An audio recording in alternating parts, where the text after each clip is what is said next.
ఈ రోజున తెలుగు సినిమా పుట్టినరోజు AP film chamber of commerce వాళ్ళు మరి అన్ని జిల్లాల్లో జరుపుకుంటూ అలాగే నెల్లూరు జిల్లాలో కన్వీనర్ అయినటువంటి అనంత్ గారి ఆధ్వర్యంలో ఈరోజు ఈ వేడుక నిర్వహించడం జరిగింది.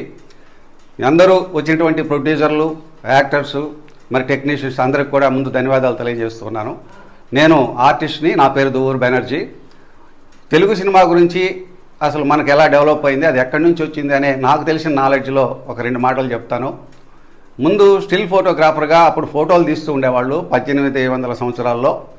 అప్పుడు ఈ సినిమా తీయాలంటే ఫోటోలన్నీ ఒకదానికి ఒకటి జత చేసి దాన్ని రీల్గా చేస్తే ఎలా ఉంటుందని ప్రయోగం చేశారు. అలా ప్రయోగం చేసి 1895 సంవత్సరం ప్యారిస్ నగరంలో ఆ రీల్ని ప్రదర్శించడం జరిగింది. అలాగా వాళ్ళు కంటిన్యూగా ఈ మూగ సినిమాలన్నీ వాళ్ళు ప్రదర్శించడం జరుగుతూ ఉండింది. అది మన ఇండియాలో కూడా అది ప్రజలకు ఎంటర్టైన్ చేయాలని చెప్పి మన ఇండియాలో కూడా ఆ సినిమాని 1921 సంవత్సరం తీసుకొచ్చారు.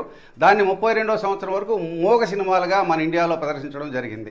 అలాగే మన సౌత్ ఇండియాకు వచ్చేటప్పటికి మనకి ఇక్కడ సౌత్ ఇండియాలో కూడా ఈ తెలుగు సినిమాని డెవలప్ చేయాలని పూనుకున్నటువంటి ముందు ఆద్యుడు ఆయన రఘుపతి వెంకయ్య నాయుడు గారు 1932వ సంవత్సరంలో తెలుగు సినిమాని ఫస్ట్ టాకీ సినిమాగా తయారు చేసినటువంటి దర్శకులు హెచ్ఎం రెడ్డి గారు.